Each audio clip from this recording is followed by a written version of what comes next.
గురుగారు మళ్ళీ జగన్ సీఎం అయ్యే అవకాశాలు కనిపిస్తున్నాయా? ఉండొచ్చా? ఉండకపోవచ్చా? ఎందుకుండదమ్మా? ఉమ్, చరిత్ర హిస్టరీ రిపీట్స్ అని ఎందుకన్నారు? హిస్టరీలో చంద్రబాబు నాయుడు గారు ఓడిపోయారు, మళ్ళీ ఇంకేముంది, పార్టీ అయిపోయింది, టీడీపీ రాదు, భూస్థాపితం చేసేసాడు జగన్ టీడీపీ అన్నారు. పార్టీయే లేదన్నారు. లేదన్నారు, భూస్థాపితం అన్నారు. అవును. వాళ్ళు కొడాలి నాని గారు, రోజా గారు, తర్వాత వల్లభనేని వంశీ, వీళ్ళంతా పేర్ని నాని, వీళ్ళంతా వాళ్ళ స్టైల్లో వాళ్ళు పార్టీ అయిపోయినట్టు చెప్పారు. మరి మళ్ళీ బాల్ తిరిగి రాలేదా? Yes. So there is every equal chance um, for Jagan again to come back and to conquer the power. రావడానికి అవకాశాలు ఉన్నాయి.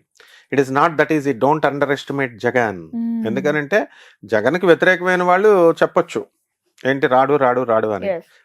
ఈ వ్యతిరేకతలు చంద్రబాబు నాయుడు ఏమన్నా వీళ్ళకి చుట్టమా? జగన్ ఏమన్నా వీళ్ళకి చుట్టమా? ఉమ్, ఆయన ఏమన్నా వీళ్ళకి పెట్టిన స్కీమ్లు ఆయన క్యాన్సిల్ చేశాడా? ఈయన పెట్టిన స్కీమ్లు ఆయన ఏమన్నా క్యాన్సిల్ చేశాడా? ఎవరి అవి strategy ఏముండవు. వాళ్ళది. గవర్నమెంట్ సిస్టమ్ కున్న పవర్ అది. అవును. ఐఏఎస్లు ఉన్నారు, ఐపీఎస్లు ఉన్నారు, ఎగ్జిక్యూటివ్ ఆఫీసర్లు, వీళ్ళు వాళ్ళు పరిపాలనలో అందరు ఆఫీసర్స్ ఉన్నారు. ఉమ్, చిన్న సైజ్ అటెండర్ ని కూడా ఆఫీసర్ అంటాం మనం. అవును. అటెండర్ ఆఫీసర్ స్థాయి నుంచి ఒక ఐపీఎస్ ఆఫీసర్ వరకు, ఐఏఎస్ ఆఫీసర్ వరకు ప్రభుత్వ వ్యవస్థని పరిరక్షించుకుంటూ కాపాడుకుంటూ వస్తున్నారు. వీళ్ళంతా చేతకానోళ్ళ.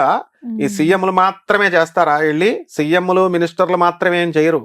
వీళ్ళు లేకపోతే అసలైనటువంటి వాళ్ళు, వీళ్ళ పరిపాలన మార్చేవాళ్ళు, వీళ్ళు ఉమ్, కావాలనుకున్నది చేయగలిగేటటువంటి వాళ్ళు, వీళ్ళ యొక్క దయా భిక్షల మీద ప్రజల జీవితం ఆధారపడి ఉంటుంది. గవర్నమెంట్ ఎంప్లాయీ భిక్ష మీద ఉంటుంది. yes. అదే గవర్నమెంట్ ఎంప్లాయీస్ ని జగన్ గారు వ్యతిరేకం చేసుకున్నారు. స్ట్రిక్ట్ గా ఉండమంటే వ్యతిరేకం అవుతారు వీళ్ళు. ఉమ్, చంద్రబాబు నాయుడు గారు వ్యతిరేకం చేసుకున్నారు. మళ్ళీ ఆ పార్టీ కాకుండా ఈ పార్టీని గెలిపిస్తారు, ఈ పార్టీని కాకుండా ఆ పార్టీని గెలిపిస్తారు. ఇదంతా ఒక ప్రవాహం. yes. కాబట్టి కరుడుగట్టినటువంటి తీవ్రవాదం లాగా, కరుడుగట్టినటువంటి అభిమానులు, మేము రెడ్లం, మేము చౌదరీస్, ఇవన్నీ నడవవు. ఎందుకనంటే అందరూ ఓట్లేస్తేనే వస్తాయి. అలా చిత్రీకరించారు. Yes. చౌదరీస్ అంతా తెలుగుదేశానికి వేస్తారని, చౌదరీస్ రెడ్లు చంద్రబాబు నాయుడుకి, ఆయనకి జగన్ వేస్తేనే గెలిచాడు ఎన్టీఆర్.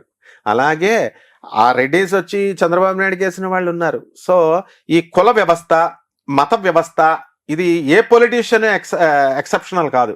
దీన్ని పెంచి పోషిస్తూనే ఉంటారు. ఆయన చంద్రబాబు నాయుడు అయినా, జగన్ అయినా, ఎవరైనా సరే. ఉమ్, ఈ కుల వ్యవస్థ, మత వ్యవస్థ పోయినప్పుడు మాత్రమే మనకు ఆ చక్కటి ప్రభుత్వం వస్తుంది. right. ఇప్పుడు జేడి లక్ష్మీనారాయణ గారు చెప్తున్నారు, జయప్రకాష్ నారాయణ చెప్తున్నారు, ఆయన ఒక ఐఏఎస్, ఒక ఐపీఎస్. మరి వాళ్ళు ఎందుకు గెలవట్లేదు?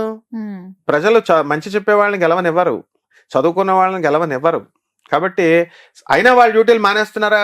బ్రహ్మాండంగా చెప్పుకుంటూ వెళ్తున్నారు. అవును. ఎవరి డ్యూటీ వాళ్ళు చెయ్యాలి. కాబట్టి అగైన్ జగన్ అధికారంలో రావడానికి ఈక్వల్ ఛాన్సెస్ ఉన్నాయి. ఓకే. కాబట్టి ఆయన కృషి బట్టి ఈసారి ఆయన పాలసీస్ని మార్చుకోవాలా. అహంకారి అంటున్నారు, మార్చుకోవాలి. మరి జనాలు పనున్నా లేకపోయినా చంద్రబాబు నాయుడు అయితే ఇమీడియట్ అపాయింట్మెంట్ ఇస్తాడు, జగన్ పనున్నా పని లేకపోయినా 2 hours వెయిట్ చేపిస్తాడు అంటున్నారు. మార్చుకోవాలా?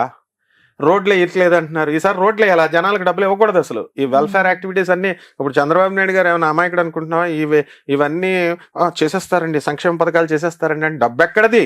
డబ్బు ఎక్కడి నుంచి ఆల్రెడీ వస్తుంది? ముందే ప్రాపుల్ లో ఉంది, ఇంకే కొద్ది యాప్ యాడ్ అవుతుంది. ఏదో కొద్దిగా ఆయన కూడా వ్యతిరేకం చేసుకోకూడదు కాబట్టి చేసుకోవాలంటారు. ఉమ్, అసలు ఏ ముఖ్యమంత్రి అయినా, ఏ ప్రధానమంత్రి అయినా వెల్ఫేర్ స్కీమ్స్ తీసి పడేద్దామని చూస్తున్నారా?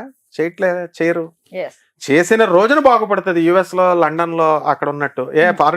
ఫారిన్ కంట్రీస్ లో ఈ వెల్ఫేర్ స్కీమ్స్ ఉంటేనేనా? అంటే డబ్బులు ఇస్తున్నారు, నాయకుడు డబ్బులు ఇస్తున్నాడు, 2000, 5000, 3000, దానికి ప్రజలు ఓట్లు వేస్తున్నారు. 10% ఆఫ్ ద పీపుల్ నిజాయితీగా వేసే వాళ్ళని వదిలేసాయి. వాళ్ళు వ్యాపారం లాగా పెట్టుబడులు పెడుతున్నారు, వీళ్ళు డబ్బులు తీసుకుంటున్నారు, వేస్తున్నారు. వీళ్ళకి ఎక్కడ అధికారం ఉంది? వాళ్ళు సీఎం అవ్వాలా, వీళ్ళ మినిస్టర్స్ అవ్వాలని లేనే లేదు. ప్రజలకు అడిగే అధికారము లేదు. అలాగే ప్రజలు నిర్లక్ష్యం చేసిన రోజున దింపేస్తారు. ప్రజలే పాలకులు అని చూపించారు. Yes. 2 ఎలక్షన్లలో తెలంగాణలో కూడా చూపించారు, ఇక్కడ Twist. ఏపీలో. కాబట్టి నాయకులు ఏమనుకోవాలంటే వీఆర్ స్లేవ్స్ అనే భావంతో వర్క్ చేయాలి. అంతేగాని మా తాతలు సంపాదించిన ఎస్టేట్ ఇది ఆంధ్రప్రదేశ్, మా తాతలు సంపాదించిన ఎస్టేట్ ఇది తెలంగాణ అనుకున్న రోజున ప్రభుత్వాలు కూలిపోతాయి, ప్రజలు పాలకులు అవుతారు. కాబట్టి ఎప్పుడు ప్రజలదే ఫైనల్ నిర్ణయం.